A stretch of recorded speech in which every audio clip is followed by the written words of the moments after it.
आज मैं ये साबित करूँगा कि इस दौर में हिंदू धर्म का, सनातन धर्म का सबसे बड़ा दुश्मन कोई है तो वो मोदी और मोदी के मानने वाले लोग हैं। वैसे तो मेरे पास सैकड़ों सबूत हैं, प्रमाण हैं जिनसे मैं ये साबित कर सकता हूँ, करूँगा कभी न कभी, कि इस दौर के अंदर सबसे बड़ा हिंदू दुश्मन वो मोदी है। इससे पहले अंबेडकर जी थे, लेकिन इस दौर में मोदी से बड़ा हिंदू का दुश्मन, हिंदू धर्म का दुश्मन, सनातन धर्म का दुश्मन कोई नहीं है।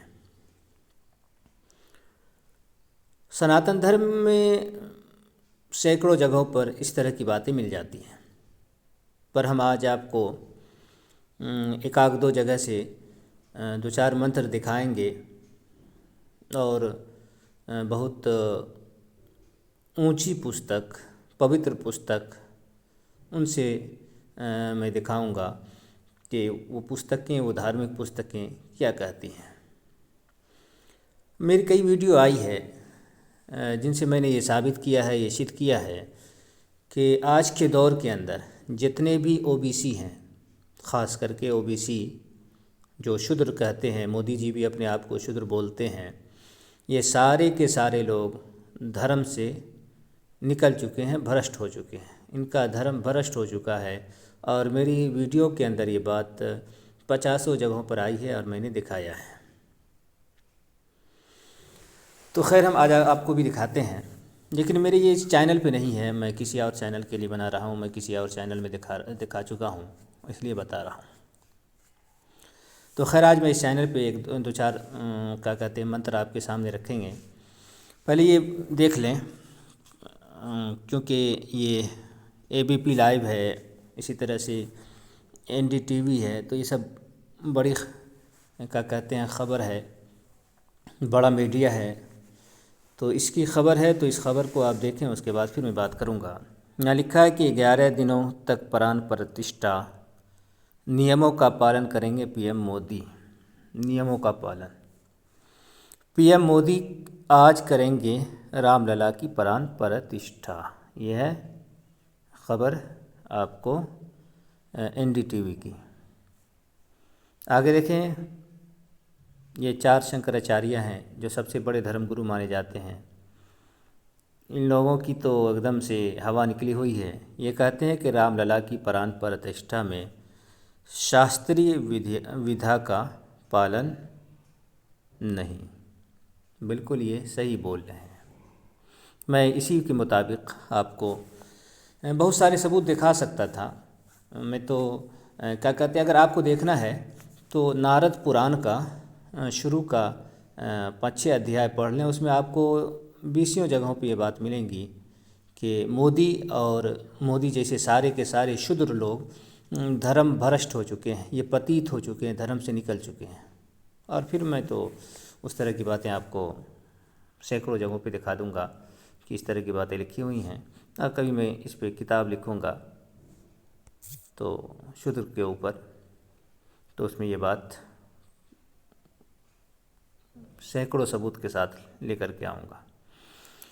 देखें, यहाँ जो ये जो पुस्तक आपके सामने है, ये पुस्तक, इस पुस्तक का नाम है, नाम दिखा देता हूँ, ये अत्रि स्मृति है। और अत्रि स्मृति का मंत्र हो गया 19। हालांकि अगर हम इसमें से 5-6 मंत्र को पढ़ें ना, तो इस 5-6 मंत्रों से पता चल जाएगा कि सारे के सारे हिंदू इस दौर के अंदर, कुछ शंकराचार्य लोग बचे हैं तो हैं, वरना सारे के सारे हिंदू लोग धर्म से बाहर हो चुके हैं। वैसे आप अगर शुरू से 25 मंत्र तक इस पुस्तक की पढ़ लें तो इससे खुलासा हो जाएगा कि सारे के सारे हिंदू धर्म भ्रष्ट हो चुके हैं। देखिए ये क्या है, 19वां मंत्र क्या कहता है, जप होम इत्यादि ब्राह्मणों के उचित कर्म में रत होने से शूद्र का राजा वध करे। कारण की जलधारा जिस प्रकार से अग्नि को नष्ट करती है, उसी प्रकार से ये जप होम में तत्पर हुआ शूद्र संपूर्ण राज्य का नाश करता है। यहाँ जप जो है, अब देखें ये अत्रि स्मृति है और भी बहुत सारी स्मृतियाँ इसके अंदर है। तो जब आप कहते ही हैं कि जप करना, तप का शब्द भी आया है कहीं पर किसी जगह तपस्या के बारे में, तो इस तरह की बातें भी हैं। होम है इत्यादि के अंदर सारे काम आ जाएंगे जो ब्राह्मण के लिए ख़ास हैं। अगर वो काम शूद्र करता है तो राजा ऐसे शूद्र को क्या कहते हैं, जान से मरवा दें, उसके 2 टुकड़े कर दें। ये धर्मशास्त्र का है। पर यहाँ तो गंगा ही उल्टी बह रही है। यहाँ तो शूद्र ही राजा बना हुआ है, जबकि धर्मशास्त्रों के अंदर, मनुस्मृति के अंदर, महाभारत के अंदर, पुराणों में सबसे उत्तम पुराण पद्म पुराण के अंदर और भी जगहों पे ये बात लिखी हुई है कि जिस राज्य में शूद्र की हुकूमत हो, शूद्र का जहाँ राज हो, उस राज्य में कोई भी ऊंची जाति का आदमी ना रहे। ये धर्मशास्त्र कहते हैं। लेकिन आज आप देखें कि सारे के सारे हिंदू रह रहे हैं हिंदुस्तान के अंदर। तो खैर इन लोगों की बात ही मेरे समझ ही में नहीं आती। आज तक मुझे कोई ऐसा हिंदू ही नहीं मिला जो हिंदू धर्म को जानता हो। बड़ा से बड़ा धर्मगुरु, वो सारे के सारे लोग वो जानते हैं। मैं तो हमेशा से कहता हूँ कि ये लोग जानते हैं कि धर्म नहीं है। हमारे बाप दादाओं ने ये एक धंधा बनाया था और वो धंधा चल पड़ा, जो आज ज़्यादा विकसित और ज़्यादा ज़ोर पकड़ लिया है और इसकी चलती ज़्यादा हो गई है। तो बस वही चीज़ है, ये एक धंधा ब्राह्मणों का बनाया हुआ। वरना आप देख सकते हैं धर्मशास्त्र आपके सामने है। यहाँ आप देख लें 17वां मंत्र क्या कहता है कि अपने धर्म को त्याग कर दूसरे धर्म का आश्रय करता है, राजा उनको दंड देकर स्वर्ग का भागी होता है। देखिए अब अपने धर्म का, यहाँ आप देखें हर एक का अपना धर्म है। ब्राह्मणों के 6 कार्य हैं और वहाँ ये बताया है। फिर उसके बाद क्षत्रियों के 5 कार्य हैं और उसके बाद वैश्यों के भी हैं उतने ही। उसके बाद यहाँ शूद्र के बारे में, शूद्र की ब्राह्मण क्षत्रिय वैश्य की सेवा करना यही तपस्या है और शिल्पकारी उनकी जीविका है।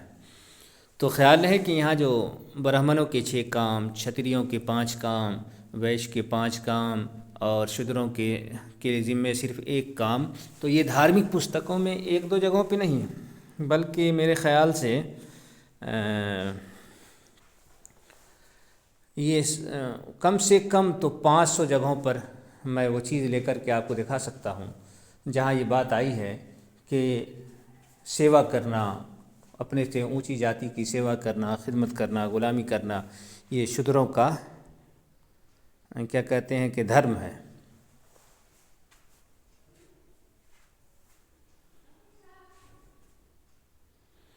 ये वाला मंत्र तो और भी ज़्यादा, ये वाला मंत्र तो और भी ज़्यादा क्या कहते हैं कि देखने लायक है कि इस मंत्र में तो और बड़ी बात लिखी गई है। अगर इस मंत्र को देखें तो इस मंत्र से पता चलता है कि आज के दौर के अंदर क्या कहते हैं कि कुछ बचा ही नहीं। देखिए यहाँ लिखता है दान लेना, पढ़ाना, निषिद्ध वस्तुओं का खरीदना, बेचना और यज्ञ कराना, इन चारों कर्मों के करने से क्षत्रिय और वैश्य पतित होते हैं। यहाँ आप देखिए दान लेना इसको छोड़ देते हैं। दूसरे नंबर पर पढ़ना नहीं है, पढ़ाना होगा, क्योंकि पढ़ने का तो ऊपर अधिकार दिया है। अब यहाँ देख लें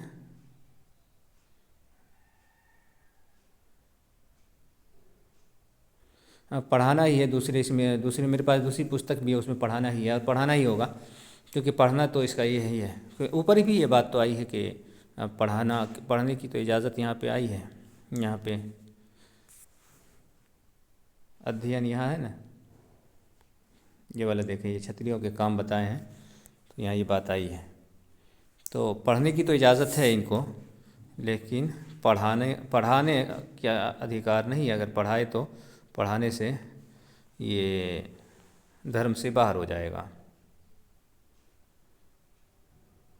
यहाँ देखिए, दूध बेचने वाला 3 दिन में शुद्र हो जाता है। कोई भी जाति का आदमी हो, ये दूध बेचे तो 3 दिन में पतित है। ये मंत्र आप देखें, वाह अरे वाह, यानी दूध बेचने से भी 3 दिन में शूद्र के समान हो जाता है। तो ये हाल, यानी दूध बेचना भी इनके यहाँ नीच कर्म है, जो गवाला लोग आमतौर पे करते हैं। और गवाला के बारे में तो है, मैंने दिखाया है, और नहीं इस चैनल पे तो नहीं है, पर आपको पुस्तक का नाम बता देते हैं। व्यास स्मृति के अध्याय 1 के मंत्र 10, 11, 12 में आप देखेंगे तो वहाँ ये बात है कि ग्वाला को देखने से भी आँख अपवित्र हो जाती है।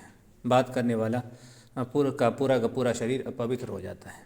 तो इस तरह की बातें भरी पड़ी हैं। तो खैर, ये बातें आपके सामने आ गई, बस रहने देते हैं। वीडियो ज़्यादा लंबी ना करें तो बेहतर है।